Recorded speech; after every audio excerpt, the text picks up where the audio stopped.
My name's Dave DeBow, founder of MoneyPartnerFormula.com, and this show is built for everyday real estate investors who are actively doing deals and looking to scale using other people's money. So if you're an active real estate investor and you want to get featured on this show to talk about your own real estate and capital raising experiences, then just go to daveinterviewsyou.com. Now let's get rolling with this episode, and remember to subscribe for daily interview content.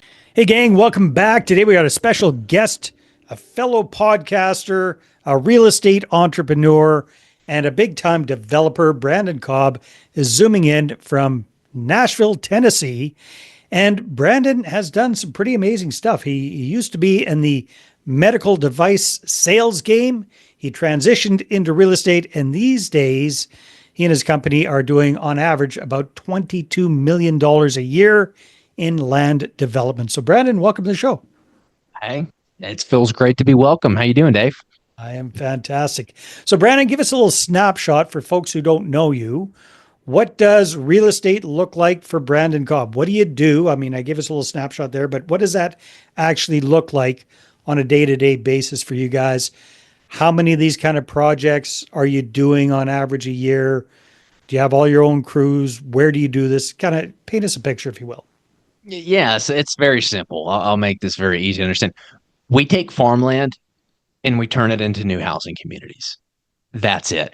Our niche is little A affordable. You know, we're not big A affordable housing, which is Section 8 or government housing. We're little A affordable. So we focus on that first-time home buyer housing product. That $2,000, $2,500 per month max mortgage. That's what your first-time home buyer really wants, and that's really what's lacking in the market. That's why we like that niche. It's very low supply, very high demand. You got over 33% of the millennial population that needs to be buy a home, but they can't afford it, and so less than 10% of homes being built are in that price range. But you have 33% of the home buying population that needs it. So that tells us that there's some good supply and demand imbalances there. We are vertically integrated. We've got our own general contracting company that we use and execute on these projects. We've got our own in-house capital raising company, HBG Capital. So we are vertically integrated in that niche in the Nashville, Tennessee market. Cool. So paint me a picture of what these kind of communities look like. Are they all around Nashville that you're building these? How many houses? Are they single family homes? Are they townhouse communities? Kind of what do these kind of properties look like?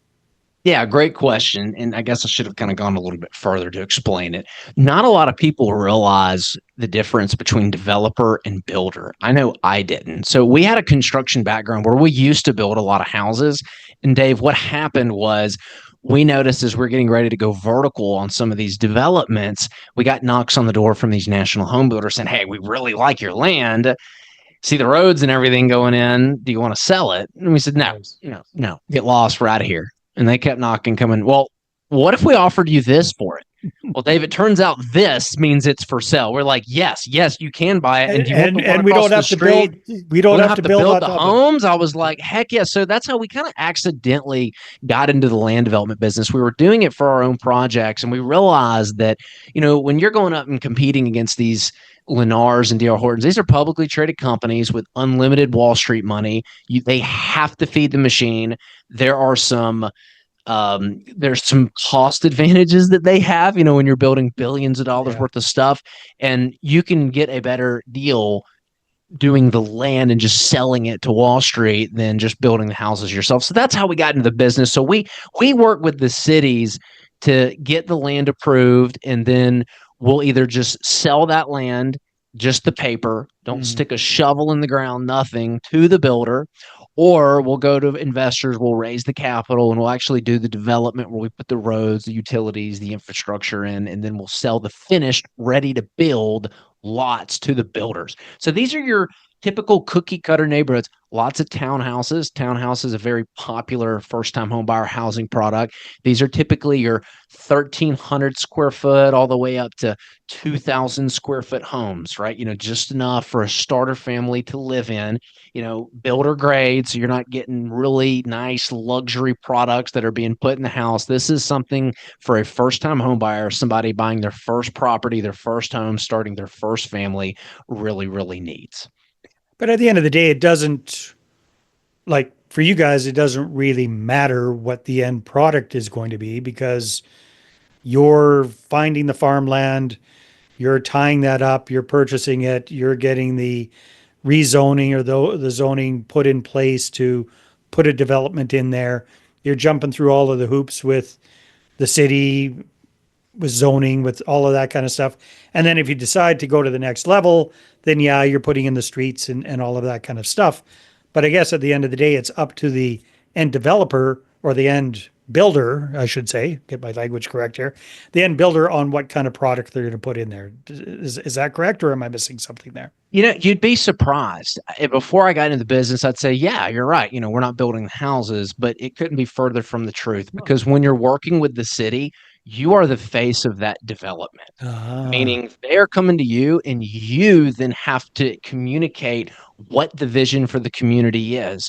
A lot hmm, of times the community has architectural restrictions, and you need to make sure that whatever product is going to be built, even though you're not building it, meets those requirements. You want to make something where, let me put it this way. I'll tell you a story. Any developer that's just getting into the business makes the same mistake. And that mistake is they find a piece of land and they just densify it. I think I just made that word up. They throw as many units on there as yeah, possible and they try to just maximize that value. And what you end up with is a neighborhood that really doesn't work out very well. There's a lot of functional obsolescence. There's no green space at all to play around with. There's no little community dog park. There's no playground. And as a result, you can really put a bad taste in the city's mouth if you're hmm, putting these crappy developments in. So you really need to do a good job of thinking through what the development is going to look like and who it's going to serve and how it's going to serve the city's needs. One of the things that we do is we go meet with the city before we have a development and we pull up a chair on the same side of the table and we go, hey, what's the vision for the community? What do you guys want? What are some things developers have done to create a win-win? What are some things developers have done that put a bad taste in your mouth? Because if you have a bad reputation of bringing in crappy, builders, like some of these builders don't have a great reputation, honestly, yeah, and you need to know it's very localized, right? A national home builder in one market might be very well regarded. That same brand, because of who they hired and who they chose for that market, might not have a good brand. So you don't want to cut your foot off by just getting something approved. They build a crappy neighborhood, and then it's all thrown on you because you're the yeah. face of that company that's saying and You went and introducing got the development. zoning, you went and got the approvals, Yes. you talked to the city. I see Yeah. exactly what So you mean. it does matter what's Yeah, being built there. Like we're very much we have a big say sometimes in what actually gets built. Sometimes we don't. If the city's like, nah, we'll take anything, architectural restrictions, none, you can build anything you want, then okay, great. Then we can kind of work with that a little bit. But you want something that your name is attached to that you like, not yeah. something that's just really crappy, that's not well regarded in the community. Well, thanks for explaining that. That makes a lot more sense, Brandon. So, what do you guys find are the biggest challenges that you have these days with putting together these developments? Is it finding raw land to do this on? Is it talking with the city? Is it what where are the major hiccups in the business these days? Yeah, there's two. I joke that every business has poo poo on it. If you stay in the business long enough, you'll Oh, figure for out what sure. that poo poo is. Ours are one, the city approval processes. Number two, the time length of the civil engineering process. Hmm. So much like you build a home, that home is built based on the architectural plans. You can take a look at the blueprints and say, okay, the builder knows exactly what to do. That's what civil drawings are for a land development project. It shows how deep the roads and utilities go, the slope of the roads, where the stormwater, how the water drains. And so it takes an enormous amount of time to draw all that out and design it. It is not like blueprints that you can get in a couple weeks and you're good to go. Now this takes a long time to properly design it because you've got so many state and local approvals. It's very localized.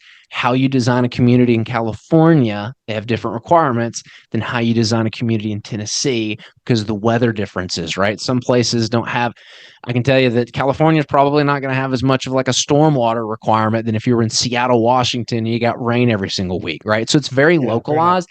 That civil engineering process takes a long time, and it's very important that you pick the right civil engineer. And the second is the city approval process. You're dealing with elected officials, not people who are professional developers. They Yeah. don't understand what they're asking for sometimes. And that can make it very difficult to deal with because they don't understand your world. They're just looking at this going, well, why can't we put a playground and a dog park and, just kill half the land and, 50% green space? Well, then I can't pay the seller what they want for it. You're not going to get anything. Right. And so being able to communicate to the city the value of the community, like, hey, if we get X number of homes here, that's X number of tax revenue and property taxes per year. Those homes are going to attract businesses. Now you can collect local sales tax from these commercial units, right? So being able to paint the picture for the city and the benefits is very important because they're very difficult to deal with. You're usually dealing with like semi-retired people that want to make an impact in the community. And so Yeah. they go and they get elected to the city council and make decisions. And you've got to be able to understand that and navigate that. And I would imagine for you, even though you're kind of focused on Nashville, there are a bunch of smaller communities outside of the city core. So you got to deal with different elected officials in every single little place that you're That's right. developing, right? So that's Mhm. it's not like a cookie cutter one size fits all. So based on your experience, Brandon, what's the typical time frame for you guys to go from, hey, we found this great piece of property and we got it under contract or we got it purchased, to actually being able to sell that to a builder at the end? Like every deal is different, but give us an idea of how long does that typically take? It depends Yeah. on where you're at in the United States. God bless people For who you, live for in you guys, California. like for you For guys, for us yeah. to get the paper approved, so from the time we say, okay, it's farmland, and we get it approved for a new community, and so we can actually sell that piece of paper with the land and say, hey, go give it to someone else who wants to do all the development work because you force appreciated it during that rezone process. When you Yeah, take for it from sure. farmland to new housing community, it's worth a lot more money. So Mhm. that takes us about 12 months. And then if we Okay. want to actually put the roads and everything in, it takes another 12 months for construction. So we have two exit strategies that we can utilize if we're just doing the land development. And then we can fall back on our GC and construction abilities if we need to go vertical on the homes if something happens. Very cool. So what would you say percentage wise of your business is just putting the paper together versus putting in the roads? Yeah, 25% is just the paper, and the other 75% is actually doing the development portion, But not the vertical building part of it. but not the vertical building. Yeah. Yeah, just installing. We call it the horizontal construction because you think of Yeah. like vertical construction, you're going up. We call Yeah. it horizontal construction because we're staying flat. Yeah. Doing the roads and stuff. So what are you kind of your goals for the business as far as number of projects that you guys are working on at any one time? Yeah, so my goal is to get to 100 million in revenue. And so we've got a very clear path to do that. And surprise, it actually involves vertically integrating. So one of the things that I've learned is that I need to go out and create more strategic partnerships. And this is what we did when we started HBG Capital. It's like, hey, let's bring in some outside investors, give them a piece of the pie, and we're able to grow this thing. We've realized that we need to partner with people who are out there looking for land that want to do partnerships and they're finding land, but maybe they don't have the money or maybe they don't have the expertise to take it through. And so we started learnlanddevelopment.com, which is our mastermind community of visionaries who want to develop land and do it as a way of building a community to learn from each other to do this development process. So I'm all about strategic partnerships. We've realized that, I'm going out and there's hedge funds that I'm partnering with, family offices that want to be in this space. They like the affordable housing niche. They like the fact that it's a triple A rated, publicly traded company like Lennar, D.R. Horton that's buying this thing. They like that it's big, large deposit. And, a lot of times we get free money to do the development from these builders in the form of these deposits. And I don't know of any other business models in real estate where you get such like a 20% deposit up front, free money to develop. There's some benefits to it that I really enjoy, but we want to get to $100 million in revenue, and there's a very clear path to do that. And right now is the good time because there's an affordable housing crisis. Yeah, for sure. So up until now, you've really been focused on Nashville area. Does that mean you're looking to expand and grow outside of that area? Yeah, so we've started doing some stuff that's outside the Nashville area, several hours away from Nashville. We're still in Tennessee, but there's other areas that we really like. It's really areas that are business friendly, Mm-hmm. that are developer friendly, where national home builders are buying. Like that's the criteria that we look for. Very, very smart. I would imagine you've got a lot of interest in this. So if people are listening to this and going, hey, that Brandon sounds like a sharp guy, I'd like to connect with him or I'd like to find out more about land development. I think you mentioned a URL there. Where should folks go? Yeah, there's two people that we serve. So if you're an investor and you're wanting to build a legacy, make an impact, and create passive income from real estate, if you like the idea of diversifying into little a affordable housing, you can go to our website, hbgcapital.net. It's pronounced Harry Bob Gary Capital.net. There's a free book on our website called 100 Questions Business Owners Ask Before Investing. I wrote that book because I got a call from one of our investors one day and said, hey, can you talk to my buddy? He lost a lot of money on a real estate investment, somebody he lent money to. And it Mm-hmm. became very evident to me on that call, the reason he lost his money is because he was green. He did not know how to vet the sponsor. He did not know how to vet the operator. And as a result, 100% loss, and he was Yeah. kind of out of options. And I left that conversation thinking, gosh, if I could just prevent that from happening to one other person, how could I do that? So I put together that book, 100 Questions Business Owners Ask Before Investing, to hopefully just prevent that from happening. Because, Dave, I believe that questions unlock the answers that we need to make more informed investment decisions. So if you know what questions to ask, you can get the answers you need to, not lose money. And then if you're somebody who wants to learn how to do what we do, if you're interested in partnering on land deals, we love partnering. And, if you're looking for some guidance in a community, you can go to learnlanddevelopment.com. And we've got our own podcast as well, if you like this kind of stuff, called Recession Resistant Real Estate Radio. Very good. Awesome, Brandon. Well, hey, you guys are doing some amazing stuff there. Thanks for explaining the development process in a very simple, easy to understand manner. I really appreciate that. And congratulations on your success. Oh, thanks, man. I appreciate it. All right, everybody, take care. We'll see you on the next one. Hey there. I really hope you enjoyed that episode. And as always, if you want to listen to more daily interview content, make sure you subscribe. And if you're an active real estate investor and you're doing deals and you'd like to get featured on this show, then just head over to daveinterviewsyou.com.